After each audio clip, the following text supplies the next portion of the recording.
And I'd like to invite for our first set of conversations and dialogues today, I'd invite Mr. Sumesh Girhotra, Deputy Head Capital Team, British High Commission, for his keynote address on Capital for Change, the investor's role in a sustainable tomorrow. Thank you very much. Thank you, Ranjana. Thank you, IIC team. And thank you, everyone who could make it for this great event. So good morning, guests, investors, leaders, and entrepreneurs in the room. I think we are all here. We are at a time when we are seeing the climate crisis brewing around us. We can actually feel it. And depending on the numbers that you believe, there are estimates that almost $1 trillion of infrastructure is lost every year on account of climate change and on account of climate events. We have seen different solutions emerge through innovation, through collaboration, and through partnerships. But at our heart, we believe entrepreneurs can help make positive change. And India is at the forefront with where entrepreneurial energy is more active than ever.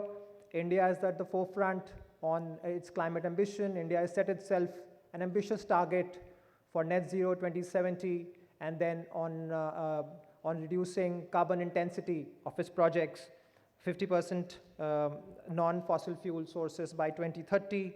And all of these commitments and ambitions have actually led to many emergence of new opportunities for investors in the climate sectors and in low carbon pathways. From our experience, we have learned that investors can actually make positive impact, not just positive impact, but also profits for their own investors and profits for entrepreneurs. I think all this will require a shift in approach. We have seen investors make that shift. In fact, 2016 and 17 is when we made one of our biggest shifts, when we partnered with Government of India to help set up one of India's largest climate-focused funds in India. We have also seen, this led to shift in how we look at investments. This led to shift in how we appraise risks and our own risk appetite for these projects in India. I think we'll have to all go beyond investment by investment approach and all go beyond project by project approach and see how governments can actually come together and build ecosystem together. UK has been an active player in India for a long time. In fact, more than 30 years. It's been more than 30 years since UK has been investing into India. Just earlier this year, both governments signed a new vision document which laid out plans for the next 10 years till 2035. And we also signed our new free trade agreement with the Government of India. Climate forms a very key pillar of the UK-India vision document. And even in the FTA, the free trade agreement, we agreed to reduce tariffs on solar modules, EV panels, and promote clean trade. I think just to speak a bit of numbers, UK has overall invested almost $3 billion into India directly, as well as through its subsidiary, the British International Investments. Alongside that, we've also given a guarantee of $1 billion to the World Bank to support clean projects in India. We believe that equity and early stage investments can actually move the market and open pathways for new investors to come in. Alongside that, we are a very prominent investors behind the Green Climate Fund, behind the private infrastructure PIDGE, the Private Infrastructure Development Group, which focuses on infra projects across India. Alongside that, as you all know, we are an active force behind the multilaterals who are supporting a lot of green projects in India. So I think in terms of learnings, we have learned a lot. We have learned that how government, small actions by government can actually catalyze and build new projects, new sectors, new ecosystem into India. Just as an example, I'm sure my colleagues here from the Green Growth Equity Fund will talk about one of their successful plants in Indore, where it's a 500 ton per day plant capacity, which is using municipal waste to convert into clean energy in a city. So I think governments have an active role to create such model and create such benchmarks for other cities to replicate. Secondly, through our partnership with State Bank of India, we have supported creation of new platforms, tech platforms like the Blue Planet, who are bringing in global technologies for difficult sectors like clearing up landfills, like handling electronic waste and all of that. And most recently, our recent investment through our Avana fund, where we have supported a company called Suyo, which is trying to build powertrains, EV powertrains, and supporting the Make in India mission. So there have been a lot of learning, like I said. We have learned how small interventions by public sector can bring in investors and build markets.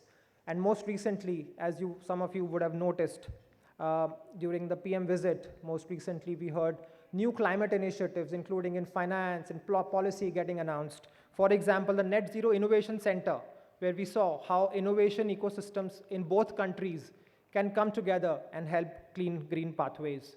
We also have the infra bridge, the UK-India infrastructure bridge with Niti Aayog, where we are trying to bring in UK's institution investors in clean sectors in India. So I think there's a lot of buzz in the UK-India investment corridor. There is a lot of buzz, and as governments, as civil servants, our role is to see how we can catalyze it, how we can institutionalize and build it further, given the high ambition that India has set for itself. Now I think we have seen in clean sectors and green sectors, we have seen a lot of activity in renewable energy, we have seen a lot of activity in EV.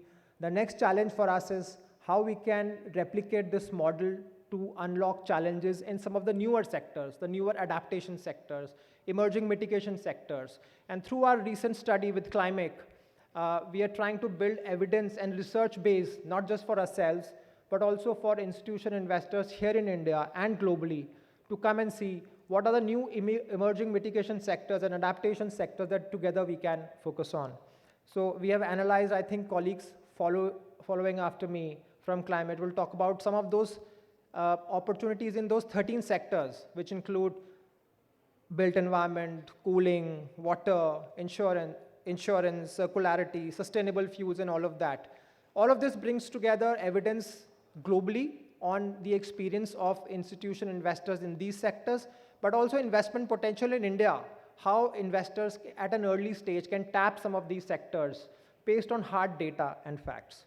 Finally, I think before I pass it on to my expert colleagues from Climate, I think my final message to institutional investors would be to embrace change. I think would be to embrace the opportunities that come in these clean sectors and green energy pathways, and to embrace new sectors and new challenges.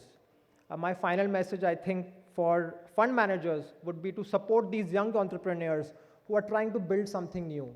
And for these young entrepreneurs to not just compete, but also collaborate and focus on new ideas, focus on taking higher risks, and how institutional investors who are looking for such opportunities can actually embrace. So I think with that, I'd like to pass it on to my colleagues in Climate, who will talk about this new study, which is trying to open up pathways for new investments in these new sectors. Thank you.